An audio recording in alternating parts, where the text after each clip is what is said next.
In this video, we're talking about the FHA 203k loan, which is also known as a rehab loan, which is perfect for foreclosures or properties that need some work. I'm with Ty Pinnell. He's with Homebridge Mortgage, and he's our preferred mortgage lender. All right, Ty, so what is the FHA 203k loan? So the FHA 203k loan, FHA wanted to come out with a program that could help buyers figure out a way to buy a house that's as is that you normally can't get a mortgage on. People will find houses, as is properties, REOs, foreclosures, and they couldn't get the mortgage on them because it wouldn't pass the inspection process.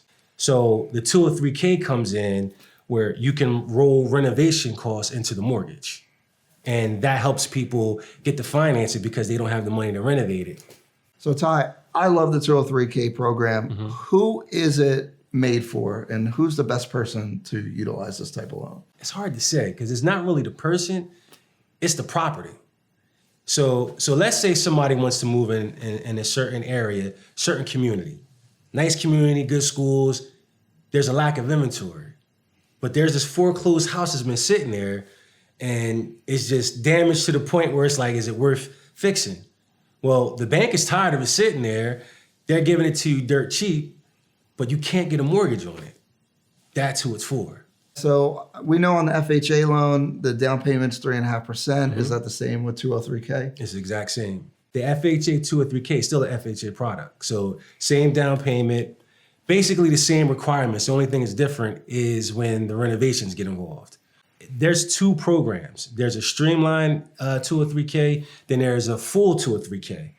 So we can get into the details of that a little bit later, but that pretty much determines what type of process it's going to be. All right, so what's the minimum credit score for this? 620 is the minimum credit score for a 203k. For a normal FHA loan, we can entertain a loan down to 550. But for a 203k, because it's more risky, more involved, they want you to have at least a 620.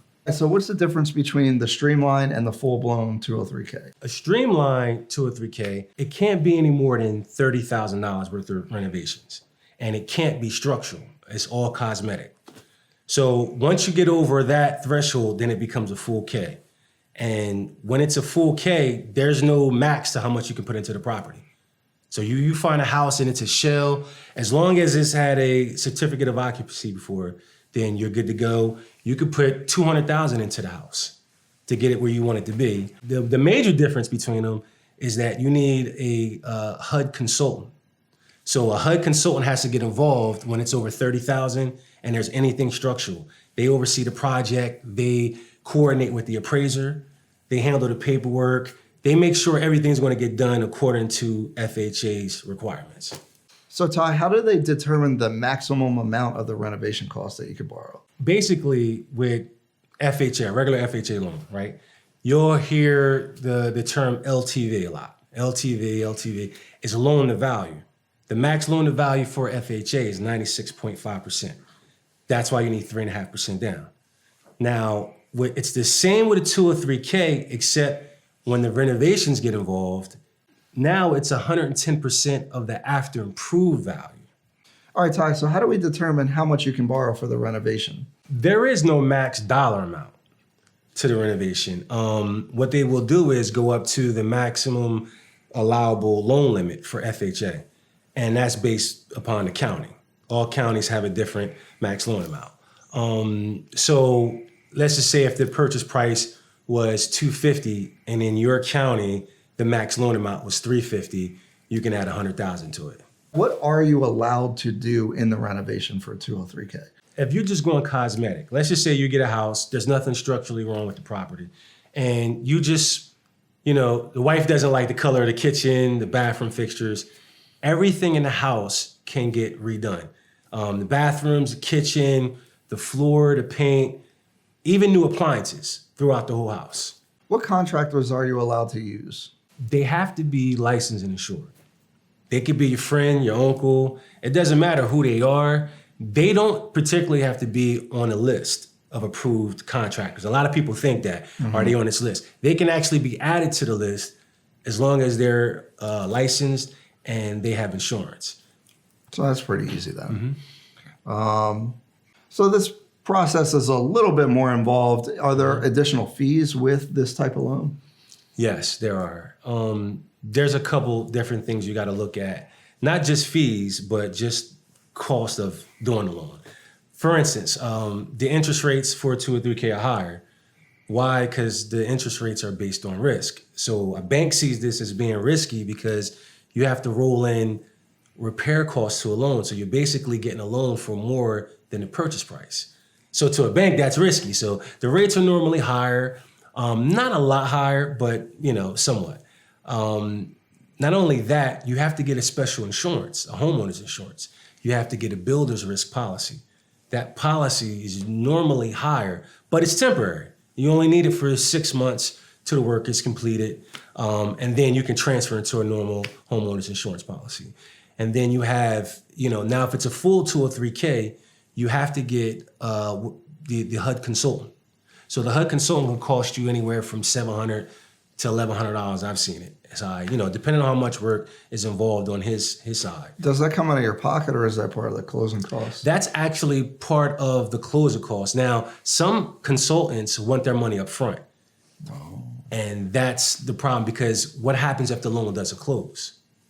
Then they don't get paid. That's the reason why a lot of banks got away from the appraisal fee being rolled into the mortgage. Remember, everybody used to be like, you can roll your appraisal fee in. Well, the loans never closed, the appraisal companies never got paid. So they do want their money up front for the most part. Some of them will, let it slide if you sign a form stating that if it doesn't close, you still pay. But for the most part, you got to pay it up front. Cool, cool. What's the deal with occupancy? Do I have to move in right away, or can I flip a house with this loan, or what can I do? They're primary occupant loans. So basically, you do have to reside there for a particular amount of time.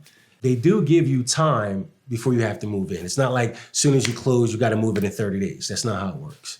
So you do have time. And it's really case by case, depending on the work that has to get done, how bad the property is. Because keep in mind, at 203k, you can buy a house that's literally a shell or down to half a wall standing, and they got to rebuild the whole house. But it's not a new construction. It has to have one point in time had a certificate of occupancy. Boom. I think that's good. We all know the mortgage process for almost any loan can be a little bit difficult. How much more difficult or less is the 203k process? Yeah, the 203k is notorious for being a more difficult program. It's kind of actually why 90% of the banks got away from it. Fortunately, I'm with Homebridge. They're the number one 203k lender. And that's good to know because they have their own department that handles the 203k. So me as a loan officer, I would do all the originating, the documentation. They put it together. They work with the HUD consultant. They work with the contractors to make sure all the contractor docs are in, make sure everything meets the requirements. That streamlines the process and makes it easier. So it is a tougher process. It could take anywhere from 15 days to a month longer than a normal FHA loan. Because we keep in mind, none of the work starts until the loan closes. But for the loan to close, everything has to be done correctly. All right, guys, so that's it for the FHA 203k loan. Hopefully you guys learned a lot. I brought Ty along because he's an expert in mortgages, and hopefully down the line, we're gonna do more videos and educate you guys. If you have questions, you can reach out to me or Ty. I'll put the information in the description box. And as always, I pride myself in my accessibility, so definitely reach out. That's Likewise. it. Bye-bye. All right, so that wraps it up, guys. Hopefully you got, so that's it. Oh. You got it, shot. You guys are killing it. I do it 100 times. Like if you look at my other stuff. Oh my God. So that's all, folks. That's all. That's it. I know.